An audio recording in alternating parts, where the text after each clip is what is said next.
Hello. Thank you all for stopping by to watch and listen today. And I did something a little different. I brought Ellery right on with me instead of fooling around trying to add her to a Let's broadcast. go. Let's just do this thing, right? I got a nice talking with Ellery Adams, and I'm going to hold up her book because this was so entertaining. Now, I'm not a horror reader, and I'm not quite sure this is horror. We're going to talk about genres and all that kind of stuff. But I couldn't put this book down. Sometimes I was laughing so hard. And everybody has a neighbor. There's always one in your neighborhood, right? So in this book, it's Mrs. Smith. Her house is a wreck. She doesn't come out. She's a big mystery. And you kind of have this Desperate Housewives vibe going on. We're going to talk about all of that. It's just so delightfully entertaining. I sat out on my patio and just couldn't stop reading. So, Ellery, thank you for being here.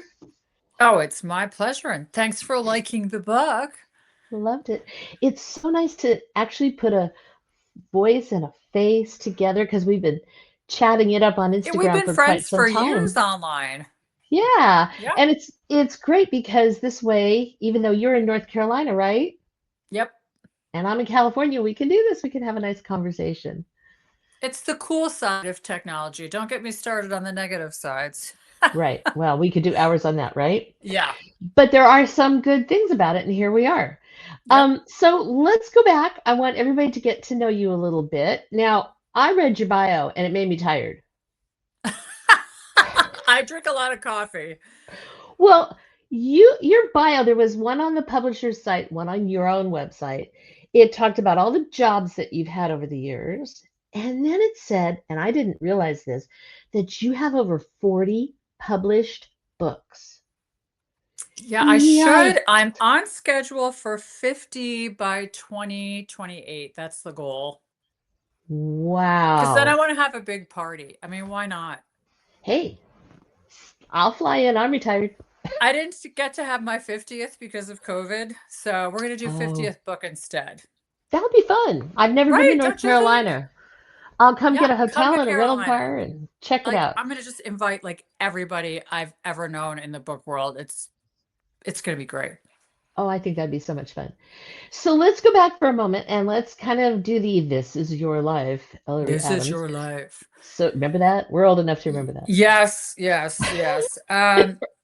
So I was one of those kids that always wanted to be a writer. I can't remember the time before because I just don't have a Mm. memory of that. As far as I remember, I was always making up little stories. I would write about my friends. I would read it to them on the school bus. I got in trouble in class all the time for passing little stories, little notes. Sometimes they were like little poems, silly little poems. Especially in math class because I cannot do math. If I see a number, it's like, I just can't function. That side of my brain is dead. So because I didn't know what I was doing in math class, I would just write more and get in more trouble. So my report cards always kind of said the same thing, very social, needs to pay more attention in math, like year after year after year. So I was never going to be an engineer or anything like that. Um, and then when I went to college, my parents really thought that I should focus on pre-law because I was going to be able to get a job. And if I became a writer, I was probably going to starve. And, they were just really looking out for me as far as that goes. And so I kind of listened to them and I took the LSATs and I got into law school. But here's the thing, I told them that I didn't. So they know now that I totally lied to them, but at this like big, fork in, it's just like, I don't want to go down that road. I know it's Yeah, wrong for me. yeah. So I just went back to school and hid for another 2 years and got a master's degree. And I thought, I'm going to become a teacher, and teachers out here, you're going to love this. I was like, I'll become a teacher. And then in all of my free time, I'm going to write a book. Oh, geez. Right. Well, they do Right. have breaks, but Right, but yeah. there's what I did not realize was that it's not just about how much time you have, but how much energy you have. Mhm. And after teaching, 4 classes of English every day and grading essays and all this stuff, I didn't Yep. I didn't have energy to like make ramen noodles. I was dead. Um, and then I wasn't making a lot of money, so I was working at night, teaching at a community college, and then I Mm. worked on the weekends at an auction gallery Oh because my God, I brutal. didn't want to pay rent. I wanted to try to save up and buy a house. So I Yeah, was working sure. all the time, and there was just the idea of becoming a writer. I kind of let it go. I was like, Mm. that was something, it was impractical. My parents were right. It's never going to happen. And it wasn't until 2001, got married and my husband got a job in Richmond, Virginia and moved up there. And I thought, well, it's not too far from North Carolina. I'm still going to love it up there. And it really was very different culture wise. Couldn't make any friends. I know that sounds Oh, really strange. It was like nobody in the neighborhood talked to each other. It was kind of one of those subdivisions where everybody, they waved, they were friendly, but nobody came over to say hello when we moved in. I was like, oh, this is going to stink. yeah. Um, and I was kind of burned out from teaching. This was 8 years in, and I thought, I'm going to get a job at Barnes and Noble because I love books and I love to read and I'd love to talk to other people about books and reading. And I loved the job. I loved it. And I think I started becoming the person who would eventually become Nora Pennington in my mystery novels. What I loved to do was run across somebody who would say, oh, I love this book. What else could I read that's like this book? Uh-huh. And I found that I was pretty good at book matchmaking and never saw my husband because he was working at this job where he was always gone. So I was alone all the time, or I was at the bookstore. And so it's kind of pathetic, but I became a writer because I was making up my own friends. It's true. I was like, I really miss my mom. I really miss my friends. I'm just going to make up some new people and then I'm going to kill a few people because my neighborhood, my neighbors kind of stink. So all that emotion kind of got channeled into the first book. And I just got really lucky. I got an agent fairly quickly. And she and I are still together. We're like an old married couple where we said one day we're going to like take a girls' trip and we're going to sit in rocking chairs and just reflect back on, you know, decades worth of publishing experience and, you know, just Wow. keep killing it until then. So what year did your first book come out? The first one came out in 2005. Five. And Okay. for a while, I was writing 2 books a year. And there was one point when I had 2 young kids at home that I was writing 3 books a year. And that stopped because one of my kids came up to me and said, you're always, always looking at the computer. Hmm. And they were right. I was always looking at the computer and I was like, oh my gosh, I'm going to miss everything about them growing up because I don't have time for them. So I dropped a series and I was very transparent about it when people were like, why did you stop writing that series? I was like, I'm not paying any attention to my kids. So sorry, guys. Yeah. Yeah. Now, was Mystery how you started out? Was that the first thing that you wrote? It wasn't the first thing I tried. I wanted to be a well, first I wanted to be a poet and I did get some poetry published in journals, but you don't get paid anything for that. So I was like, this is Oh, not going to be a career, you know, I'm not gonna be able to make it if I get published for no money. So then I switched to children's book writing and I still actually think that my children's book is a great idea. So maybe one day. But it is so hard to break into the children's book oh, is it? market. And then I thought, I've always loved reading mysteries and I love puzzles. Like, I wonder if I could create a puzzle. And the first one, it worked. It is not the best book in the world. I will tell you that. I read it like 10 years down the road and I thought, this is not very good. I better rewrite this. So it was not, every writer thinks their first book is going to come out and they're going to have like hopefully a yesteryear story, but that happens to very few of us actually. So, really I'm still here just because I keep grinding. Yeah. So how many series do you have now? Seven? Yes, I think that's right. 7. Okay. Okay. And But tell only me, one active series. okay. And that's Yeah, the the most rest recent the one? rest have wrapped. Okay. So tell me, because I saw somewhere online, I don't know where it was, that your early series are considered cozy mysteries. But then Yes. this current series isn't necessarily right in that niche. Right. I'm in my genre blend era. Okay. So I would consider Secret Book and Scone Society a genre blend of mystery, women's fiction, and magical realism. Oh, okay. So tell Yeah. me, And then invasive species is a whole nother animal. oh, yeah. But for somebody like me, tell me what makes a mystery cozy? So cozy mysteries have rules, and you really cannot break them and stay in the subgenre. Uh-huh. And a lot of people have a lot of definitions of what a cozy mystery is. And most of those are readers. And what they're really saying is, this is what I like in my mysteries. But the true definition of a cozy mystery is that the sleuth is an amateur. They're not a Okay. professional sleuth. They don't Okay. have police training or anything like that. So they're an amateur. They are in a community where the entire community is impacted by the crime. It doesn't have to be a small town. It could be a neighborhood in an urban setting. Sometimes you'll hear people say, well, it has to be a small town. It's not. It can be a community anywhere. Okay. Um, and then the violence, the descriptions of the violence are tame. Yeah. So you're not going to read about how a bullet shreds somebody. You're just not going to read that. And there's very little to no profanity. And Okay. those are the rules for a cozy. Okay. So I see a lot of really young people on Instagram reading them and I think because they're fun. I think older they're people. they're they're So fun. Yeah. it cuts across all age ranges, right? It does. And they're a nice palate cleanser between heavier reads. And I think that's Uh-huh. something people like so much. And I think what they also love is, especially in today's climate, they love that sense of community.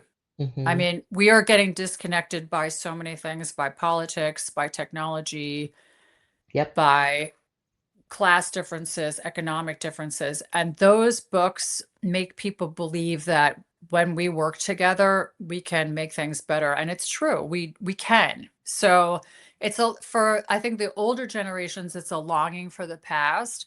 And for the younger generations, it's a longing for something that they haven't experienced a lot. Mm-hmm. That's true. I have to confess, I don't know a lot of my neighbors. Yeah. And my husband actually knew more of them than I did because he'd be out fussing around in the yard, and what would happen? The men start talking, Yeah. the lawnmower talk and all that stuff. Right. It's like Women Wilson don't over tend to the do that. fence from yeah. Yeah, oh, that's right. Yeah, he would be on, we Yeah. never saw his face, right? Right. Okay, so cozy mysteries, but now your current series you said doesn't fit in neatly. So what you said magical realism, which I love, but what else distinguishes those books So I'm from true breaking some cozies? rules, some of the cozy rules in this series. So I do have some profanity. I do have more description when it comes to the violence. Uh-huh. And for me, I think just personally, I got a little fatigued of kind of glossing over kind of the depth and shock waves of a murder. And I thought, if I really want to make this more emotional, I do want to describe it a little bit, because this is somebody that other people love. And Hmm. this is what happened to them. And it felt to me like a more genuine, realistic, and more emotional. It added depth to the mystery if I could do, some of those descriptions. And also, I know it's weird to say, well, how does profanity add to anything? Well, because if you have a very violent person who commits murder, they're not usually saying golly gee, Right. and I use it sparingly, but there are times where I'm like, this is just not going to be realistic by saying golly gee. I just can't do it. It just feels too fake. Yes. And then I really wanted to bring in some grittier topics, especially those that affect women. So there are times they take on a feminist edge. And the magical realism is really just, I wanted to have each character kind of have an innate gift. And I love women. I think women are amazing. And I feel like every woman I've ever met kind of has an innate gift, which is so easily translates to magical realism. So, for Nora, she just has this ability to find the books that people need to help them heal. And then June is one of those people, like, you'd want to take her to the hospital with you because she always has the right words. And Okay. that's a real gift. And then Hester is able to make these, what she calls comfort scones. So she can take all these flavors and put them together. And then if you take a bite of this scone, which is meant just for you, it evokes a powerful memory from your past. It's not always good, but it's powerful. And then finally, there's Estella, and Estella is, she owns a salon and a spa, and she is able to have a woman who's feeling small and deflated and invisible and remind them how glorious they are. So that's her gift. Love So it. it's a real sisterhood series, and that's, I think, what speaks to so many people as I hear from readers all the time that they wish they were a member of this book club. They wish they had a sisterhood like this in their life. And I wish that all of us had that kind of sisterhood, because if women all worked together, we would just get everything done and rule the world, and things would be great. It's very true. Okay, so how many books are in that series so far? So I'm working on number 10 right now. Wow. Okay. Yeah. And when is that coming out? Oh, they usually come out in October. So October will be, am I getting this wrong? Am I working on 11? I really do get this confused. Well, I think number 9 is coming out in October. So that's the Liars okay. Book Club. And that is Okay. going to be focused on, we got a really devastating tropical storm here, which is the remnants of a hurricane. And the whole area where my series is set was pretty much resurfaced and became unrecognizable. And for like 3 months, there were people that didn't have drinking water, like in the United States, Yeah. in the state of North Carolina. I mean, it's crazy. So I don't usually write about real world events because I want my books to be escapist, but this was one I just couldn't ignore. It had to go in there. So, but I always have something bookish in my mysteries because I'm obsessed with books. And so we're going to have also in the middle of this storm a stolen illuminated manuscript. Ooh. Yeah. So can people just jump into the series? They don't have to start with book one? Yeah, they can jump in. Like, I do enough backstory to inform you, but not bore you. Okay. That sounds good. I'm going to have to check this out because I haven't traditionally been a cozy reader. So, I but think when you there's say enough, I palate think there's enough cleanser, for you to chew on. Yeah. well, when you say palate cleanser, because every once in a while you just want something light.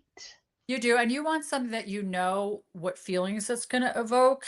And if Hmm. you know that it might be hard in the middle, but you know that by the end you're going to feel good.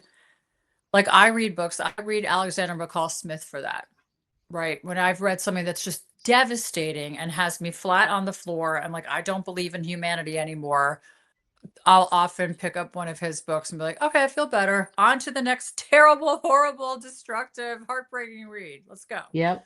Okay. All right. I get that. So, with all of this going on, how in the world did you pivot into invasive species, which is definitely not Totally cozy? different. Yeah. I don't know what So to call it. I mean, I'm I so loved it. confused by this book because I thought we were just going to put it out as general fiction and people would call it what they were going to call it, right? Yeah. And then my publisher said, well, here's your graphics for, advertising this. And I was like, what's cozy horror?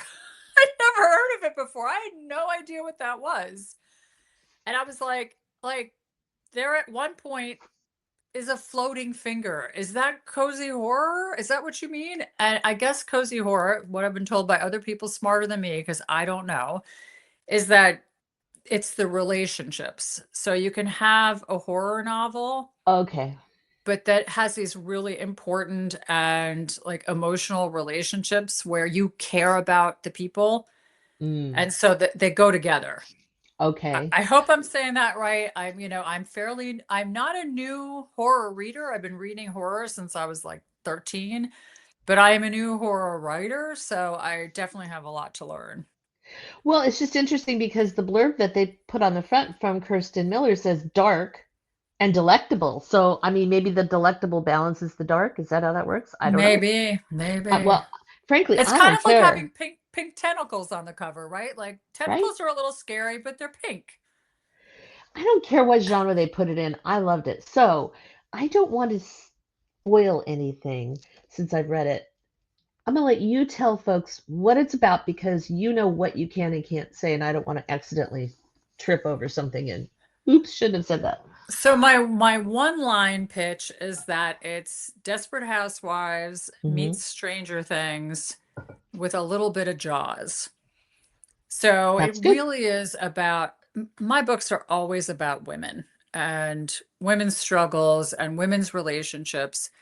And if The Secret Book in Scone Society is about sisterhood, Invasive Species is about what happens when the sisterhood unravels. Hmm. And so when the women aren't looking after each other, when they're not looking after their community, bad things happen. And in this case, the bad thing that happens is another woman, Mrs. Smith, who is the creepy neighbor next door that nobody has ever seen.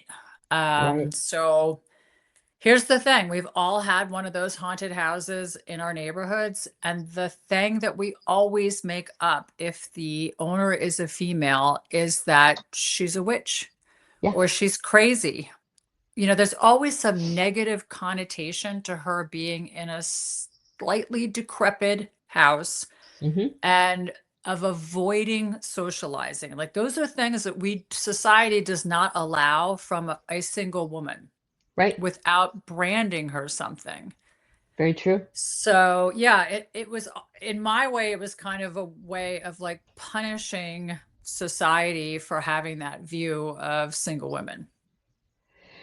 Now, you have these other women in the neighborhood, and this is a very specific time period and a very Yes. specific place. For many of us, this is very, very relatable as far as the other women go. And they're struggling in their own ways. So there's kind of a trio, right? Right. So this is a strange thing to say, but this book is entirely autobiographical except for the horror elements. Natalie, who's based on my mother, was my mom was raised three kids, not all the way, but most of the way until we were old enough that she thought we could take care of ourselves. And then she wanted to get out of the house. She was over being the house cleaner, dog feeder, cook, errand runner. She wanted more. And my Right. mom is very, very bright. And she had a really promising career before she decided to try the homemaker life, and it was not enough for her. And it wasn't okay to say that then in Right. 1982. That was Right. not an okay thing to say.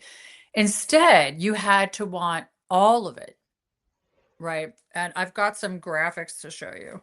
Yep. So this is a perfume ad. Can you see the Angeli here? Oh, yeah. Oh, God, that Right. looks So these are so the people that familiar. came up with the I can take home the bacon, fry it up in the Huh? pan. Now, some of Yep. you are going to be way too young to remember any of this, but it's basically you can get from the ad what it's trying to say. It's trying to say that you have to be totally put together when you go to the grocery store, you're taking care of your kid, here you at the office, and of course you have to have good health.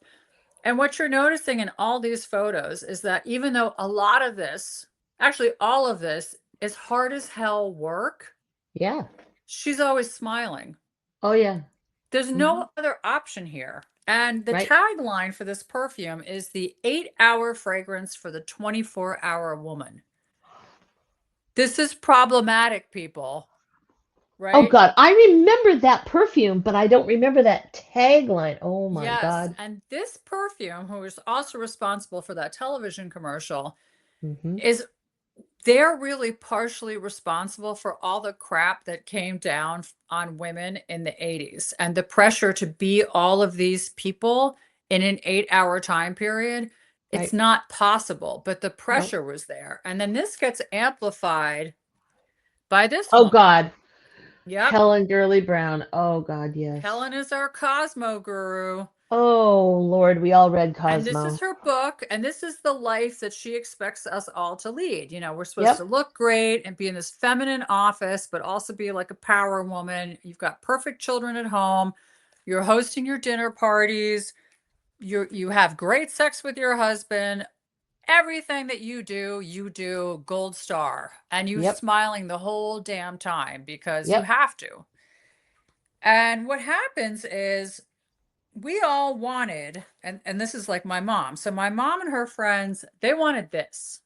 Yes. They wanted their 9 to 5 with Lily Tomlin and Dolly Parton and Jane Fonda. This is the job that they wanted, where Yep. they got to wear their power suits, they got to go to work, and they got to be in charge. But that is not what happened. What happened was this: they got Yes. Working Girl. They sure did. And instead of these two women working together against the man Hmm. in their company who was automatically going to get the promotion, who was automatically going to be in charge, they were pitted against each other Yep. because in corporate America and many other jobs in the 80s, the advancement for women was only against the next woman. It wasn't against the whole pool of applicants. It was women Yep. against women. And this was really different from the 70s when all the women were working together for women's rights. So in the 70s, women were like, we don't want to just be nurses, teachers, and secretaries. We want to go to the moon. We want to Right. be surgeons. We want to run power plants. We want to be long haul truckers. And they did it. Those gals got it done. And then we were able to get the jobs that we wanted to do, but we couldn't advance the way we wanted to advance. We couldn't be paid the same as the men. We couldn't dress the same, act the same, speak out as freely as we wanted to. And what I realized from talking to my mom was how much anger there was boiling through women in the 80s that had to be suppressed because of what image they needed to portray out in public. And I thought, where did that all go? Where Right. did it go? In a lot of places, it was a lot of drinking. In a lot of other places, it was destructive relationships. On my street where I grew up, the divorce rate was 100%. Hmm. Wow. Nobody made it out alive, including my parents. Nobody made it out because nobody can handle all of that, right? And then how many things were then passed on to the next generation, right? Exactly. And so what I was trying to explore in invasive species is like, if a woman decided to go to work, she was going to be judged for having latchkey kids. If Yep. a woman was staying home, she was going to be judged for not modeling independence Yep. and and adding to that two household income, which this was terrible inflation that almost everybody needed that two household income, right? Oh, it was double digit inflation and Yeah. interest rates in the early 80s because Yes, the long gas lines, all of it. I was working for a mortgage So, company and mortgage rates were 12 and 13 and 14%. yeah, Yeah. yeah, Thank you, it Ronald Reagan. was Yeah. it was really rough. Yes. And then there's the women who are no longer at childbearing age and Hmm. and either they'd go invisible or their job was to take care of somebody else's children so that those women could work. Yep. And then the women who were young and didn't have children, there was something wrong with them. Like, why would they want to be child free? Because this ad says you have to do it all, right? Like, you Right. can't be happy unless you're doing all these things. And this is just one of so many ads that we saw in Vogue and in Good Housekeeping and in Redbook, and they were all saying the same thing. You guys have to do it all. And it just, that kind of pressure, I think, cracked a lot of relationships. And I Hmm. thought, what a good place in those cracks to add a monster. Perfect. And, I don't think it's a spoiler to say she is a monster. We won't say She's a what monster. kind. Yeah, a very We old won't one. say in what ways, Right. but she is a monster. And she's doing some horrible things. You also Mm-hmm. have kids in this book Yes. who get involved in it. I won't say too much about that. But she has this house that's kind of at the end of the street. There's this horrible yard, these vines, tangled, nasty vines, and you cut them off, they come right back. And then you've got this one character, oh God, I'm blanking. Is it Jill who wants to, or Natalie, who wants to be the real estate agent? That Natalie wants to be the real estate agent. Natalie, Right. okay. And she gets this job and she's told, you will sell this house if you want to make it in this agency. And of course, what is it adjacent to? It's adjacent to the nightmare house. So she's been given an impossible task by a man. Then we have another couple where we won't say too much, but the marriage is dicey, Yep. the stuff's going on. I mean, it's just, you have so much in here. It's so fascinating. And with that background added to it, because listen, I'm older than you are. I remember all of those days. I was in the workforce and I was being sexually harassed in the workplace and we didn't know what to do Yep. about it yet, It And, was so common then. It was almost oh, acceptable. oh, it was disgusting. I mean, Yeah. we won't even go into it. And you didn't dare say anything because you get fired. And in Yeah. my I mean, case, and I I needed added to a scene pay the about rent. that because it happened to so many people. Oh, I don't know anybody in my age range who wasn't sexually harassed if they Yeah. were working in those days. Yeah. Which is one of the reasons why I went into civil rights, but that's another discussion. Um, your narrative just zips along. It never slows down. It's action nonstop. And yeah, there's a little bit of horror in there in terms of, what we find out is really going on, but it's not, I wouldn't call it overly gory or descriptive. It certainly didn't keep me up nights from, gore and blood or any of that kind of stuff. It's not, what is it they call it, splatter punk? None of that. Right. What I tell Yeah. people is if they can handle Greek retellings like Circe, or it's that kind of violence. Like we Yeah. read about it in other books all the time. I don't think it would bother anybody. No.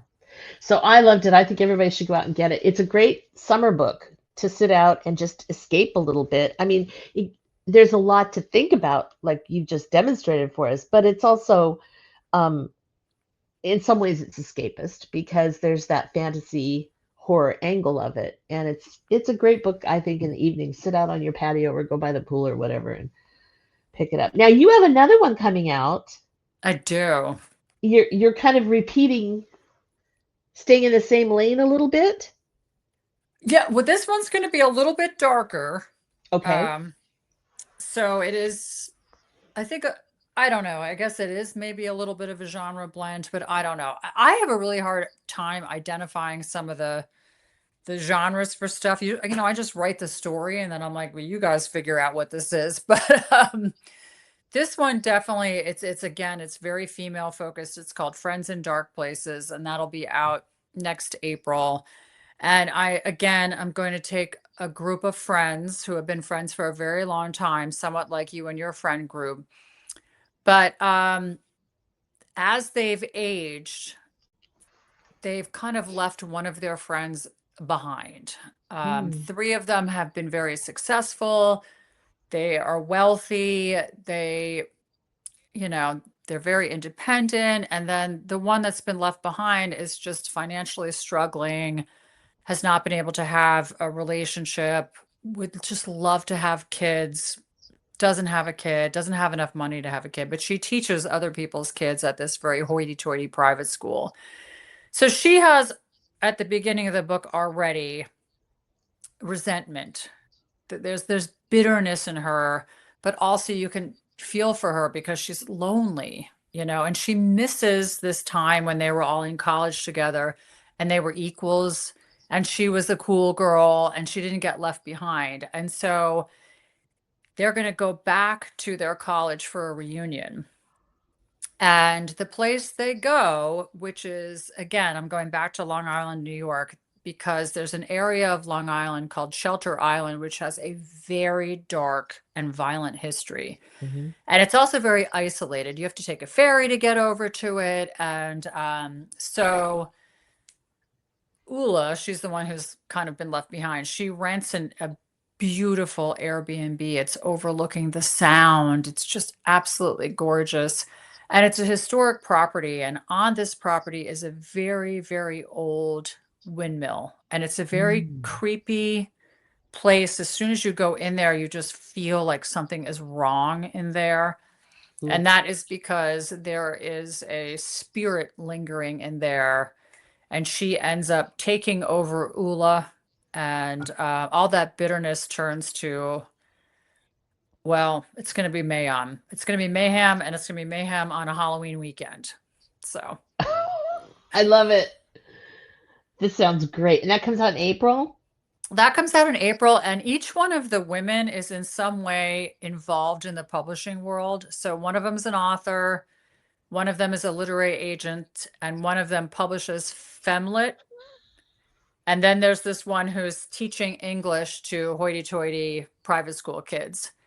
So they're all living their dream except for her. And let's just say this spirit is going to use that weakness to her advantage. But one of the cool things about writing that was that I've always been fascinated by a lot of things about Victorian literature. Uh-huh. And I kind of love the Victorians' obsession with death. And so each one of these women kind of also has a gift. One of them is great at the language of flowers. One of them is great at tarot card readings. One of them is great at scrying, which is where you use the mirror to channel a spirit. Oh, yeah. Yeah, yeah, yeah. And one of them is a cabinet of curiosity person. So all of these things they were interested in college are going to come back now, but they're going to work against them. Oh my God, I can't wait. It's fun. It's wild, but it was How really fun to soon can we write. pre-order that one? Do you know? The links just went up a couple weeks ago, so they're there. But I will show you Okay. real quick. I bought a mirror to reflect the one in the book, and I have to show you because it's so creepy. Hold on. So I've Wow. got two show and tells, and no one's seen this yet, so this is exciting. Ooh, an exclusive. I love it. Yeah, so this will be, Ooh. do you see the creepy angels? Yes. This is exactly the mirror that Alice, who's one of the characters, uses in the book. And this is a Victorian mirror. Oh This my is what they gosh. would have done, and this would have reflected Uh-huh. her hand, Love and it. then she would have had messages from the dead. And this is also really cool. I love show and tell. This is called a quizzing glass, and this is also from the Victorian era. And so you could hold this like this, or you could wear it around your neck, and it would be like our readers, like, I can't see that. Yeah. What's there? But imagine that you're walking around this old haunted estate, which has seen so much violence. Indigenous people have been murdered there. All kinds of slaves have been brought over from Africa and forced to build the estate. And all of this is based on history. I'm Mhm. not making this up. This stuff really happened. It was terrible. Female colonists were raped there. I mean, it has a really terrible history. So imagine now it's 2027 and you're walking around the property and you hold this up and you see one of these spirits. And that's what's going to happen with this quizzing glass. So I had so much fun Love writing it. this book. I've seen those in stores, like antique stores, and I just thought they Yep. were like, the magnifiers. Yeah, they have that's what these are called. I mean, they do have magnifying glasses too, but these that have the loop at the end to put your finger Uh-huh. through, those are specifically called Specific. quizzing glasses. So, I had no idea. Well, I just yeah, learned and something. maybe you can see a spirit through one of them too. You never know. That's fascinating. Did you get those in antique stores? Actually, I found that one on Etsy, Oh, from an antique dealer.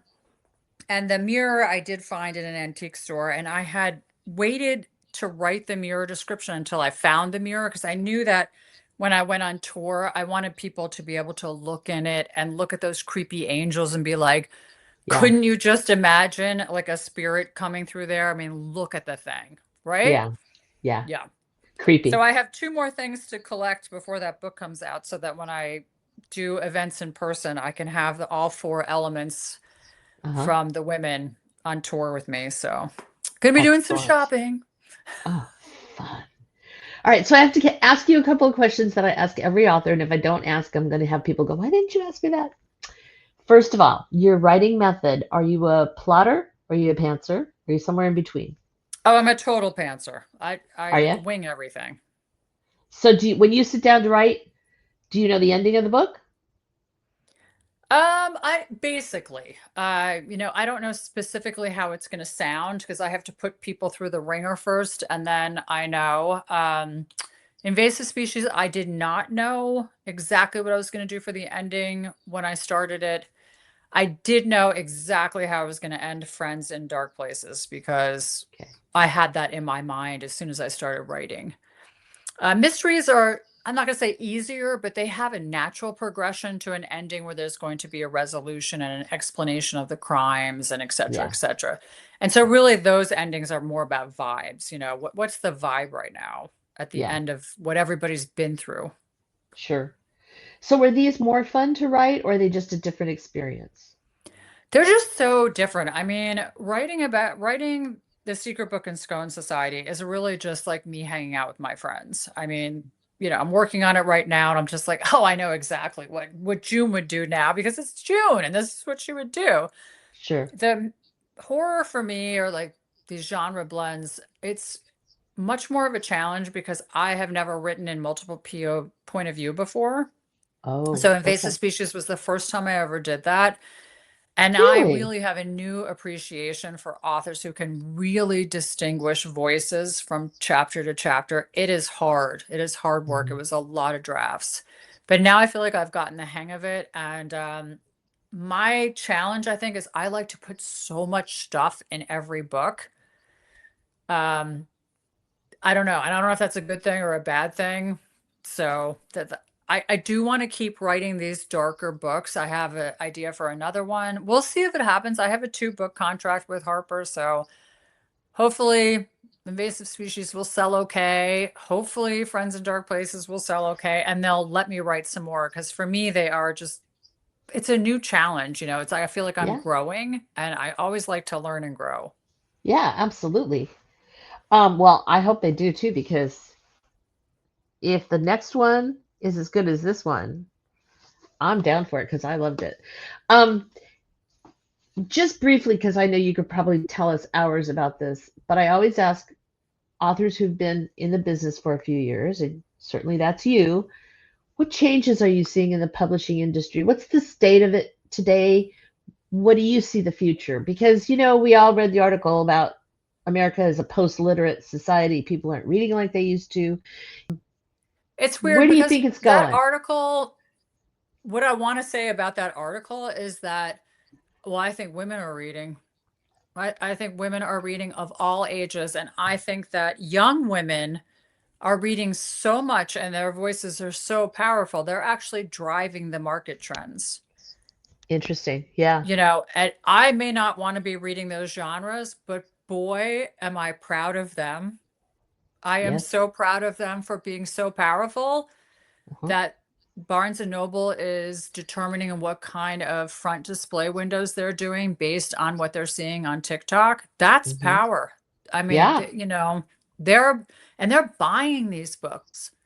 Oh, They're yeah. they're they love them. They're buying the books, they're talking about the books, they're reading the books, and they're doing it voraciously. So when I read that article, I was like, maybe, but that's not what I'm seeing from women. Our age They're group is not still just reading very much.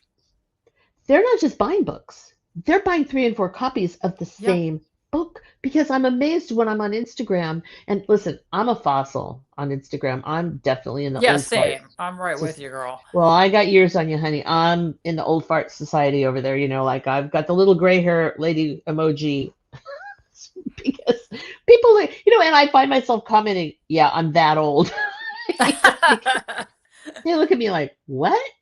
Um, I see these women and they're proudly showing off their shelves and they have four versions of the same book because it was the original and then it was a paperback and then it's sprayed edges and then somebody else made them sprayed edges. There was a lady that was selling books where she was Yes. decorating the edges, Yep. and they want all of them and they're not giving them away. They're not going to a garage sale. They're not going to the library. They're Yep. staying. So when these young women have to move, they better have some muscle because they're taking a lot of books with them. Yeah. And that's And a I great think thing. that what they love is definitely affecting marketing trends because we're seeing more and more sprayed edges. And um, I love that. At the same token, I think I'm getting to the sense right now where I feel like so many covers look exactly alike. I can't tell the difference.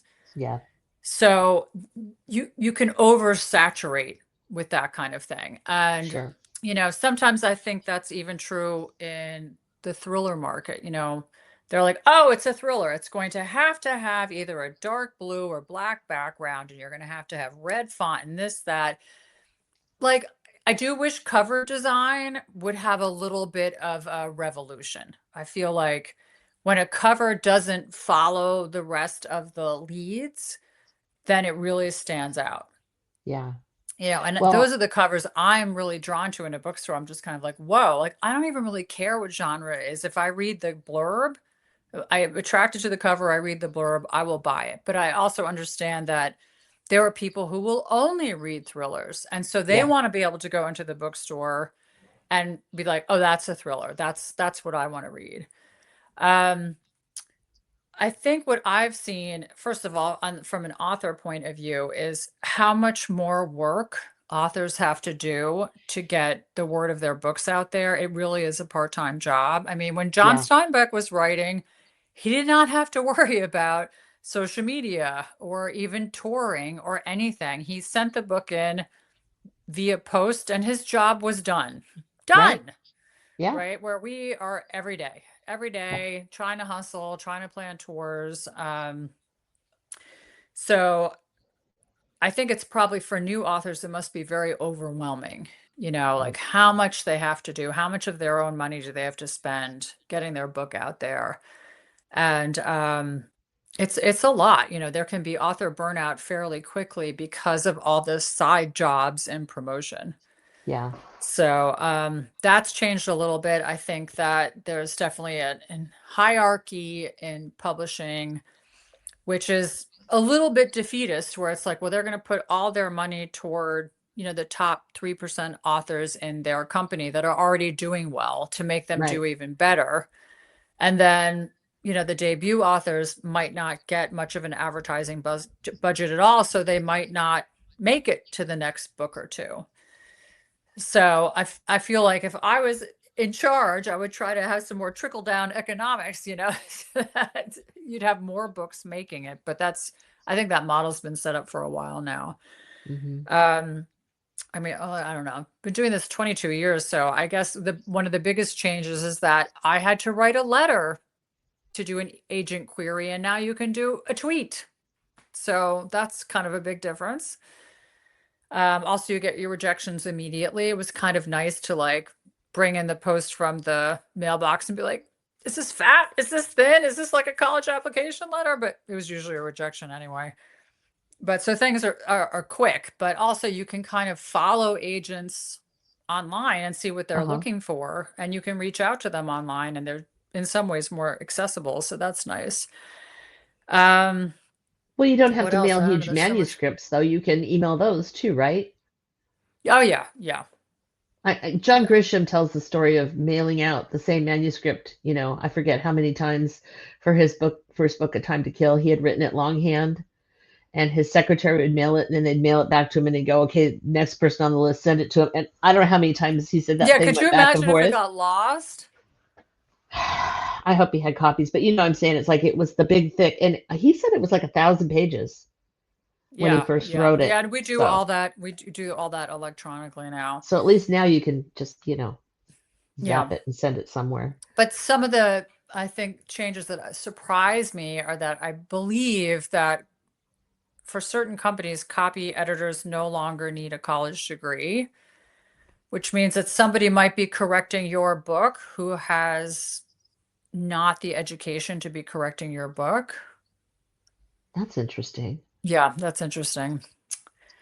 Huh. So I would think I don't that know would about just any of be, that personally. My last couple copy editors have been great. So, but we don't, I don't think, and I also think the rounds of editing authors get differ per mm, company, per genre. I mean, I'm a perfectionist, so I wish there were more rounds to catch every little thing.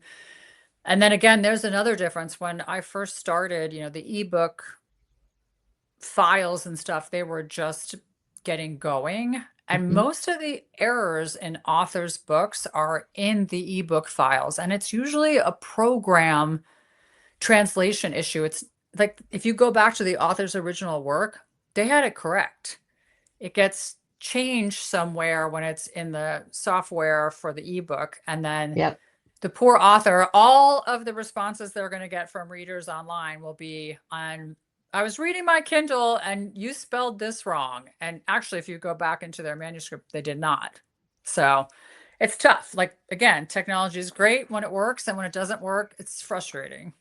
But now you're also competing with indie authors, which that wasn't really a thing 22, 3 years ago because you couldn't just upload your book and sell it on Amazon.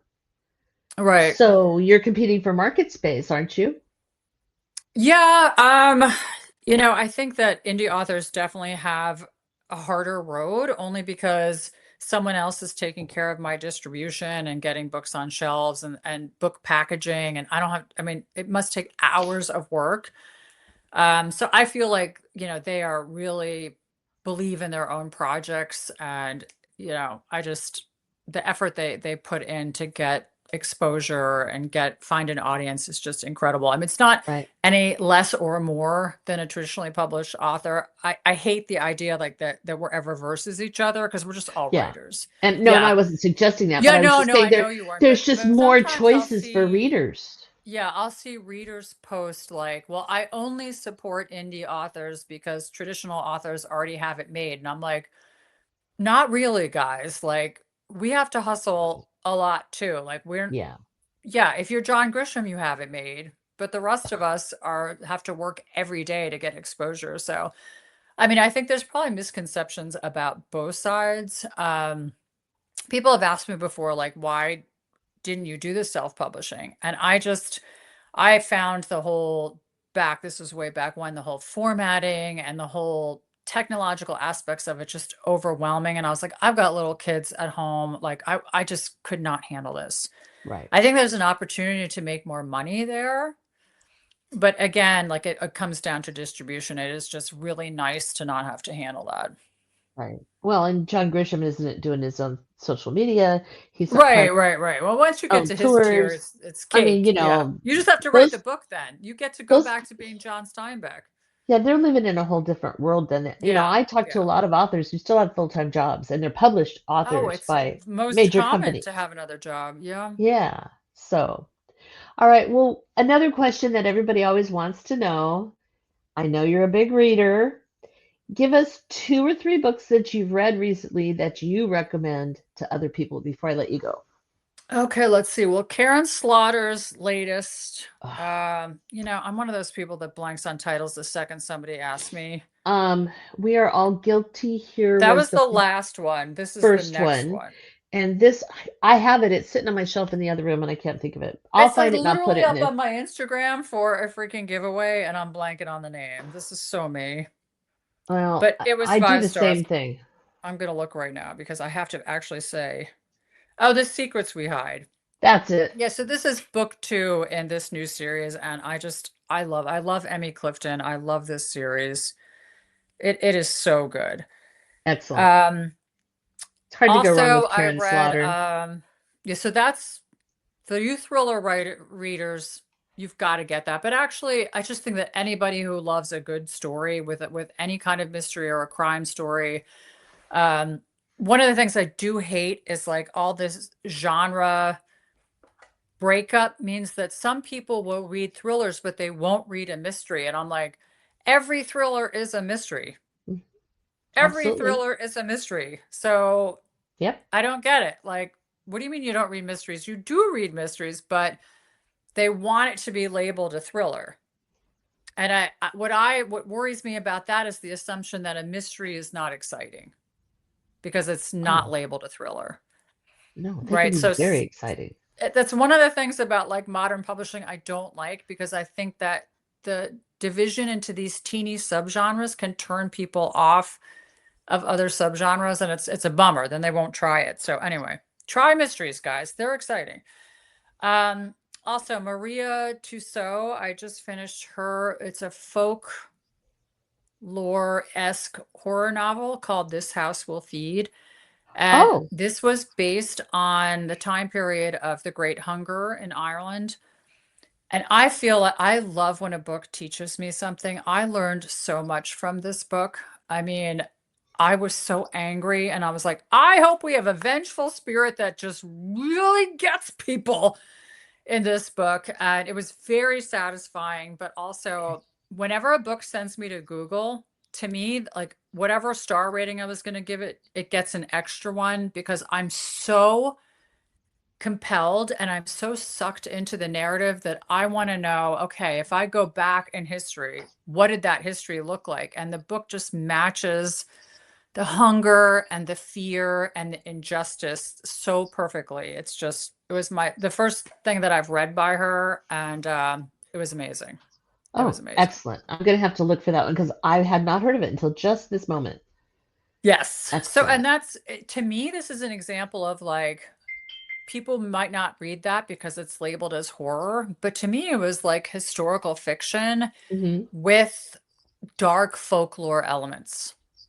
Love it. So again, like don't be scared by the labels. There's so much more to stories than the labels. Yeah. All right. Well, this has been so much fun. It Um, has. I hope we can do it again when your new book comes out in Me April too. I'm sure we and can.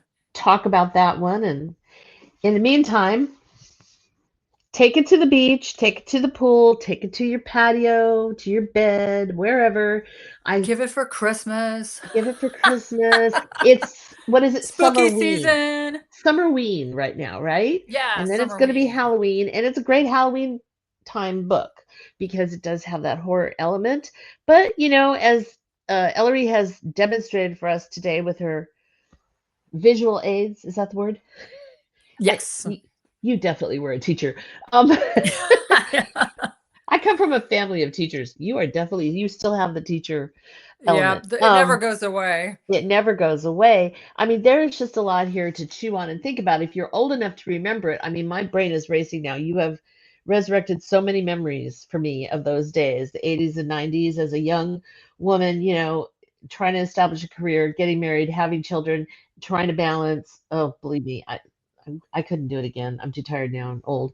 But if you didn't live through that, this is also another peek for you into the culture. And in that way, it's almost like historical fiction.